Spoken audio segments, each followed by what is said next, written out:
Today, we're in McLaren Vale, Australia, having some Cabernet Sauvignon. Let's get it.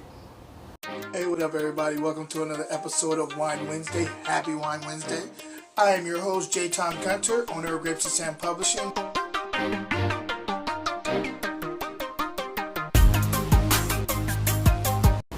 Hey, what up, everybody? I hope everybody's having a wonderful day. Happy Wine Wednesday. I'm in a really good mood. Football season is upon us. Can't wait for the Niners to do well this year. Fantasy football's back, so I cannot wait to watch my team do well. I'm just really excited for football, of course. You know, I love football, so can't wait for that to start up. And then also, a little bit of an announcement. Tomorrow, join me at Calabash. I'm back. I missed last week, but I'll be there this Thursday. So please join me at Calabash. We'll be doing happy hour between 4 and 6. On top of that, I'm doing a special tomorrow. My Fruit and Glass is going to be in the building, my book. And so if you want to come through. It's normally $15 for a book, but I'm not going to do that tomorrow. If you come in and you buy a glass, whether it's happy hour, outside of happy hour, I'm going to discount the book to $5 so you can get a signed copy of Fruit and Glass from me, the author, tomorrow, and only get it for $5 signed. So come through, hang out. I cannot wait for you guys to check out the space. If you haven't checked out Calabash in the past, it's a really dope spot with really amazing Jamaican food, really amazing people that work there, amazing wine, of course. I'm running it. Yeah, just come through and hang out with me, have a glass, buy a book, and you know, maybe we'll have some other specials for you. So come through and kick it. But other than that, oh yeah, stay tuned. I have some other things, and I have a lot of announcements coming out this next month. So stay tuned for that. But let's get into the wine, because that's really ultimately why you guys kind of chime in here and check out what I'm doing. So anyway, let's get into the wine. I'm in a place I haven't really done a lot of wine from on camera. I mean, I've drank a lot of wine from there, but I haven't really done a lot of wine reviews here. So let's go ahead and talk about it. We're in McLaren Vale, Australia. This is a 2017 Cabernet Sauvignon. This is Davy and Brown is the name of the label. Pretty cool minimalist label. Quite dig it.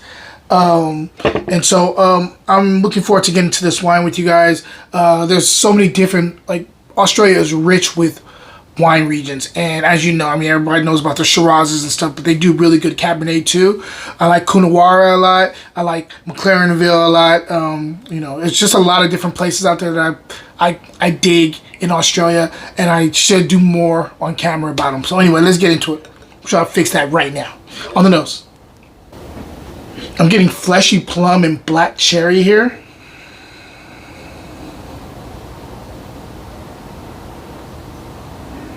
I'm getting muddled like blueberries here too, which I dig. You know how I feel about blueberries.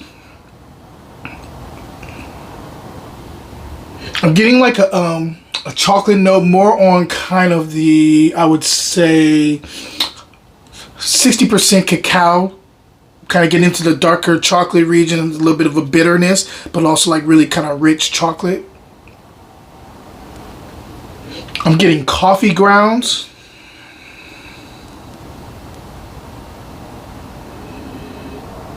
I'm getting like a little bit of old leather here, and I love cassis in the wine. I'm getting a little bit of cassis here.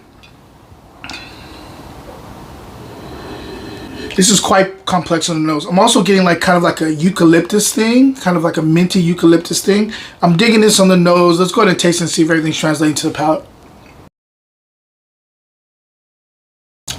I will say this is way better on the palate than on the nose originally. When I first opened this bottle up, probably about an hour ago, on the nose, I was getting a lot of kind of extracted kind of vanilla, and that made me think that it's been sitting in oak and it was just going to be over oaked and all that stuff. But after letting all that stuff blow off, this is very complex on the nose and very complex on the palate, and I'm digging it. I dig this quite a bit. This is really good. Let's taste a little bit more. I'm gonna get into the structure and all that stuff, but I just have to be honest about how I'm feeling about this wine. This wine is delicious.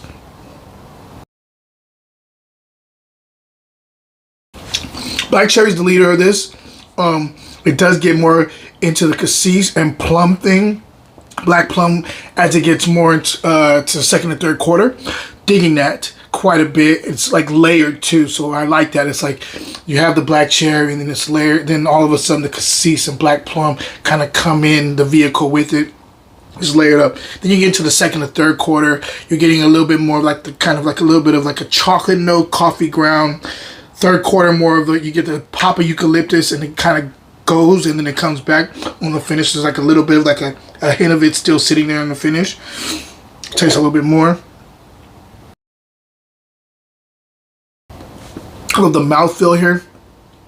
I love there's like a little bit of a bitter kind of coffee ground thing on the finish that I'm digging, but not overly bitter. A little bit like a tartness, but it's not. But you still get the layers of other darker flavors that kind of balance out that tartness. So it just kind of makes me think of like a sweet tart or something that's a little bit more of a balanced thing there.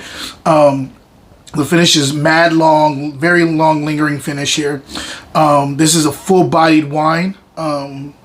Acid is medium minus, a little bit below minus. I mean, a little bit below medium. Tannin is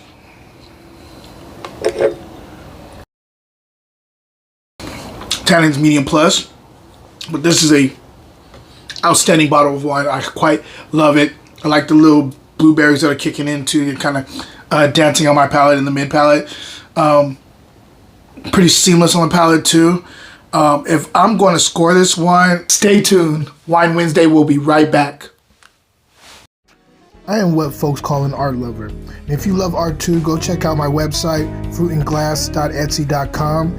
I have wine-inspired art there, and I wanted to share it with everybody. Cheers. Now back to the show.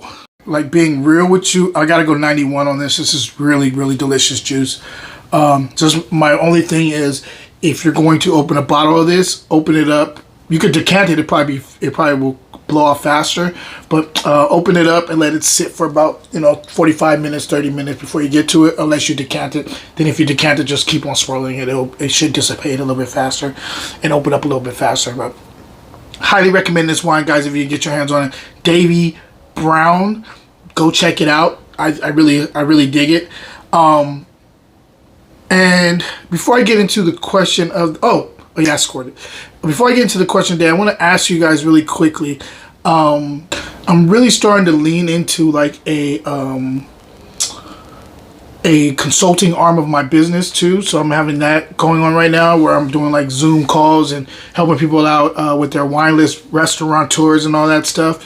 So if you're interested in some consulting, like maybe your wine list is not doing so great at your restaurant and you want some help, or you want me to answer questions, or anything, let me know. DM me and I'll get back to you, and we can discuss what my rate is and all that stuff, and maybe hopefully I can help you out. Also consulting with other things too, going to vineyards and checking out blends and figuring out what works best for the consumer palate. I'm up for that too, so hit me up.